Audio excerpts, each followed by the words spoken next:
Good afternoon, friends of the Jose Manuel H. Garage channel. Today it's time for my Tiger to be serviced. I'm going to change the oil and oil filter. Remember, I'll leave a link in the video description on how to do it. We're not going to repeat it here. I'll remind you that the oil filter is the IFO Filtro HF12 and the oil we put in it has to be semi-synthetic 1040 and the best is the Model 51001040E with MA2. Okay, and APISP, that is, perfect. In addition to that, I'm going to retension and lubricate the chain. I'm going to change the clutch fluid and the front and rear brake fluid and with an oil change, also cleaning the filter, that's it. But let me tell you, everything has gone perfectly with the bike. I haven't had any problems. The bike has been running great since I did the complete restoration, but it had a small oil leak. When you leave the bike on the kickstand, at the end here in the area of the engine cover there is a kind of oil leak. And that could be from two things, either the gear lever shaft seal or the oil seal.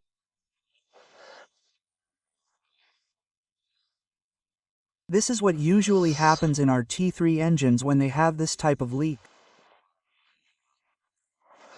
So, since I'm not sure which one it is, because it's hard to see, since the pinion seal is behind, the original spare part is quite affordable. They cost around €2 to €3 each. This is the gear lever shaft seal, okay? And the part number is that, T36008.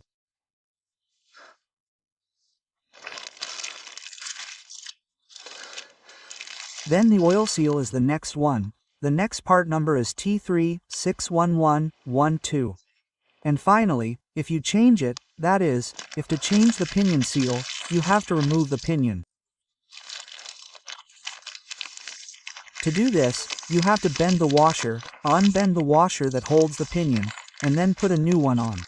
And here, from the trip, these two spare parts, well, I also ordered them, they cost about €3, and that's it.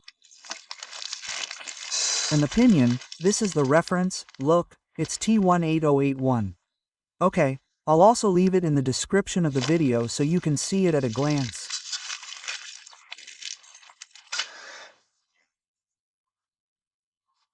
So, I drain all the oil. I drain all the oil through the drain screw, just like we saw in the oil change video.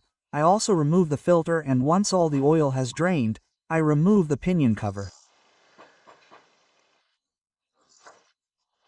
And there we can now access to change the two seals, which is a bit tricky, but it's not that complicated. Let's see step by step how it's done. Okay, well, oil drained, so now we're going to proceed to remove the pinion cover, okay? Well, the first thing I did was remove this little screw that holds the gear lever. I've marked the position, okay? But it doesn't come out, so we have to remove the kickstand bracket. To remove the kickstand bracket, we first have to loosen these two little screws from the kickstand sensor so that it stays in place and then doesn't get in the way when we take it out, because if it did we would have to disconnect it from there and that would be more of a hassle. Okay? And then we have this screw and finally that screw, which is a screw that holds the engine. And we have a nut there next to the shock absorber. Therefore, we have to hold the nut and then loosen it with a Torx 5. So go ahead, I'll remove these two, remove this one and finally remove this one. Since we've already removed the little screw over there, it'll come out right away.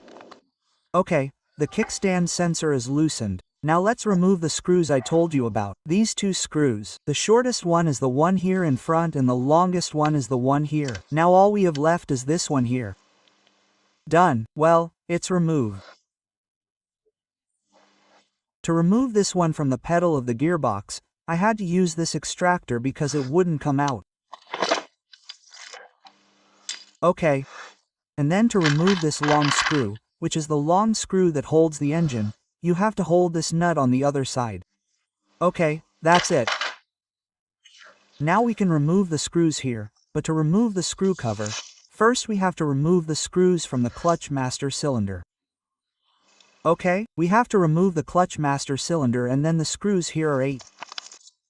From the clutch master cylinder, the one at the top, further forward, is this long and the one in the back in the middle is this long. I imagine that this will also be the same length, so the only thing to know is that the long length would be the one. Oh, no, well, look, the two long ones are the two in front, they're the same size and the short one is the one in the back. Okay, ready.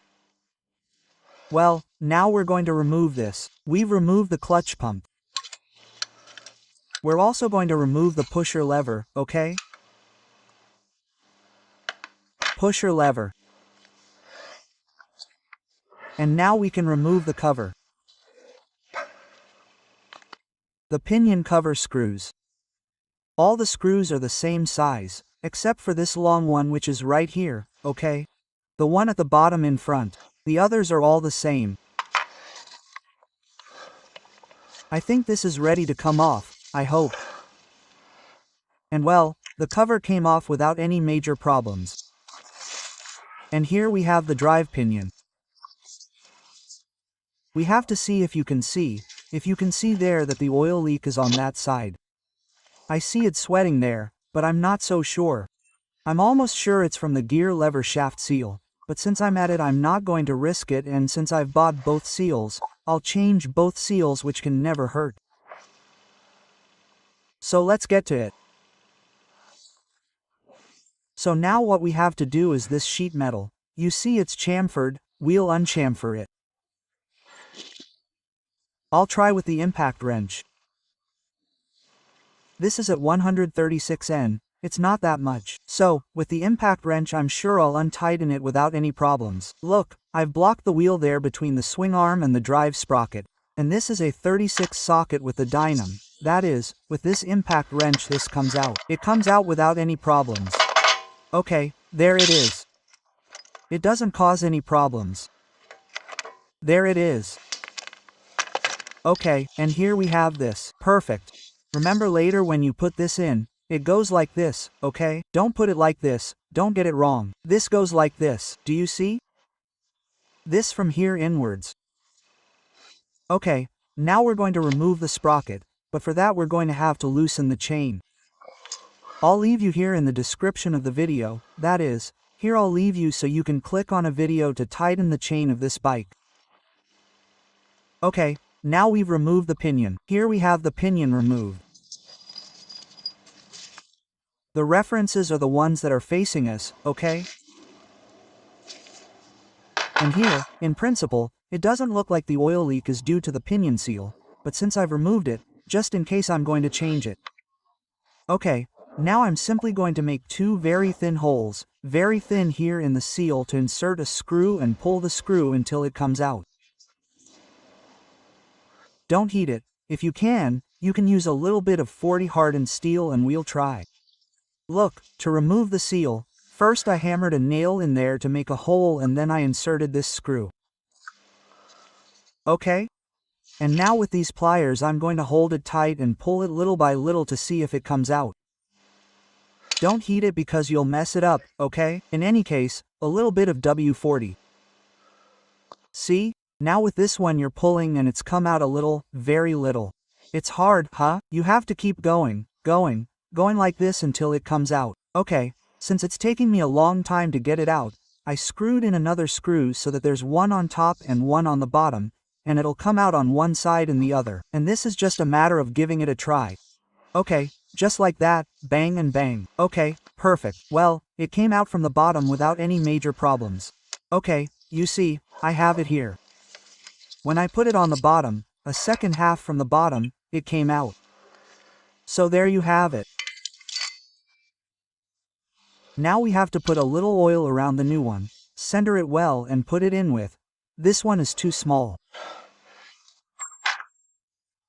It has to be on the surface, okay? It can never be on the lip because we'll mess it up. It has to be on the surface. Okay, I'm going to try to put something like this that fits the surface perfectly, and like this, little by little, we're going to put it in. Here we have the new one. We've put oil on the outside, on the inside, and here we've also put oil on the inside and oil on the outside so that it's easier for it to go in. We have to put it in well centered and then that's when we'll do it. See? Okay, it's just a matter of putting it in. Now this is super tight but well centered. I'm going to try to put this here and hit this here, okay? Let's see if it goes in nice and flat. Look, since I didn't have any other tool and I had no other way to do it, what I did was I put these two little things there, okay? And then with this I hammered it back and forth until it was completely aligned on all sides. Okay, completely aligned on all sides.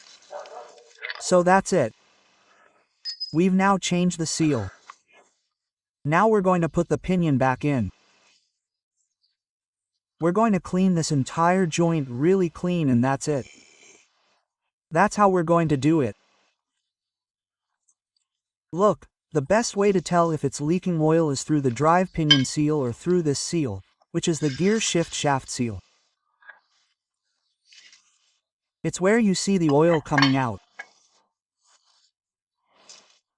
If you see the oil coming out here and staining here, you see, when we put the cover on, the oil from the seal would leak here and fall over there.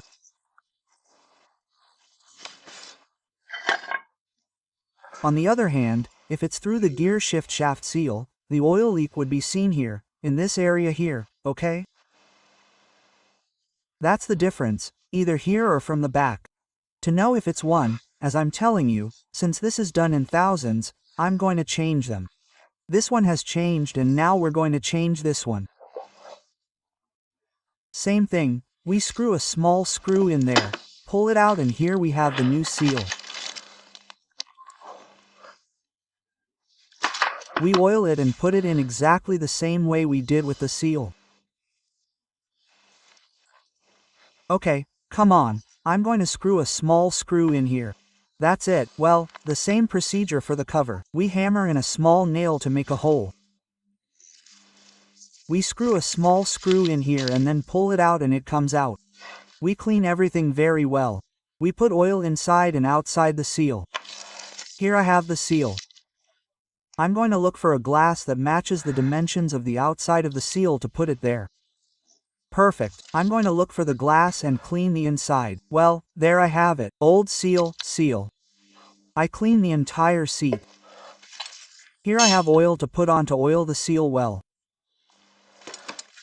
And a 15mm socket works perfectly. Look, a 15mm socket goes nailed in there. So that's how we're going to do it. Well, no problem. Everything is in place. Then I went over it with this so that everything is level. Everything is now straight and perfectly level. There you have it. Now I have to clean the entire perimeter of the cover well. Remove all these remains of gasket and do the same on the other side and put everything back together. Okay, it's completely dark now, but it's time to put this together. It's completely clean now. I did it with alcohol, with this scouring pad. Perfect. This part is completely clean too. I'm going to put this one with fossil rain, which I prefer. It's much more watertight.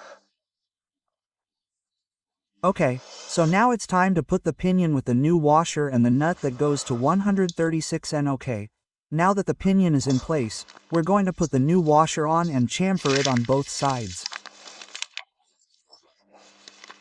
The washer is in place, the nut, and I'm going to get the torque wrench. First we tighten it with the torque wrench and then we chamfer it. Chamfer it. Okay, let's get the torque wrench.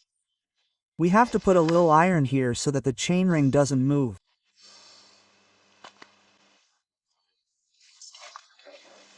Okay, well, now to tighten the pinion, I'm going to put a bar here between the chainring and the subframe, so that it holds on well and with the torque wrench, okay?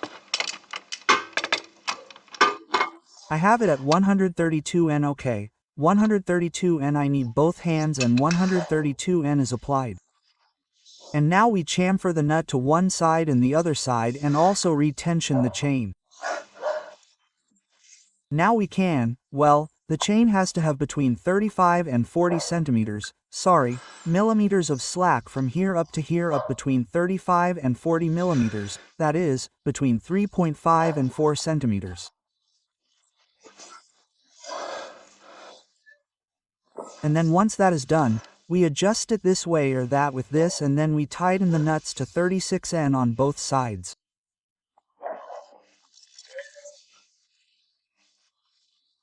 We check that the chain tension check is exactly at the same height as these little notches on both the left and right sides. Okay, well, tightening it to 36, there I have it, on both sides. Okay, so we've now chamfered both sides, this side and this side, so now it's time to apply a bead of Raynosil around the entire perimeter of the cover. Okay, then, very importantly, since we've changed that, we always have to do it, and I don't think I did it last time, and that's why I lost a little bit of oil. When we go to put the cover back in place, since we've just changed the seal, the lip of the seal is very sensitive.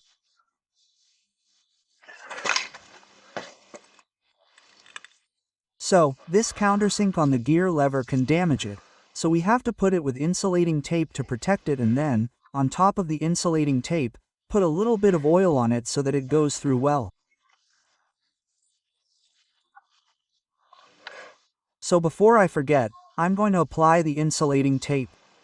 There it is, completely protected with the insulating tape, and I've put a little bit of oil on it so that it goes through better later. And now what we're going to do is apply the Rheinzorosil around the entire perimeter. The Rheinzorosil is only applied to one of the parts to be joined, okay? Not both. According to the manufacturer, you have to apply a layer between, that is, a bead between 2 and 3 millimeters. I've already applied it, so now we're going to put it on very carefully, especially this part, which is the most delicate. Okay, well, with the help of the nylon hammer and very slowly, we've already put this in well here. Everything is fine, correct? So now it's time to put the screws in and tighten them. All the screws are at 12 newtons, okay? 12 newtons. Well, once we've overlapped the cover screws in a crisscross pattern, I'm going to remove this tape.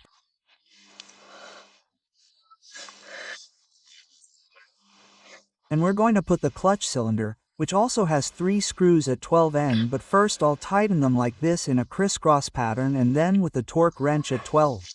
Come on, we'll remove the tape and overlap the cylinder part. Okay, now the tape is removed, all the screws are in place, overlapping, and now we tighten them with the torque wrench with the small one to 12N. Let's do it. Okay, now everything is at 12. See? There we have 12. We all have them at 12. Great. Now what I'm going to do is put the oil drain plug in, which is exactly at 28N, and then the oil filter. The plug is at N. I won't tell you how to do the oil filter because the specific video on changing the oil is already here.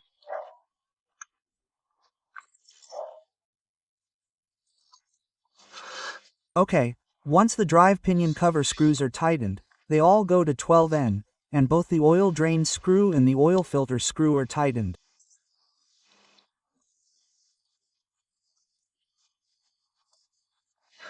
The oil filter screw is applied to 18N and the oil drain screw to 28N. Now it's time to put the kickstand on and engage the gear lever, and we're done. Nothing, we're done. We put this little screw here to hold the gear lever in place. We put this screw and this screw, which are 27 Newton meters. This one and this one are 27 Newton meters, and this one, which is the big one, the one that is the engine passage and the gear lever takes it at the end, is 95 Newton meters. Then we put the 2 screws here for the kickstand sensor, and that's it. Everything is ready. I just need to add the oil, which we are going to use, Model 511040, a semi-synthetic recommended for this type of engine. Approximately 4L. And that's it. The oil change part would be done with the oil filter and the change of the gear lever shaft seal and the main oil seal.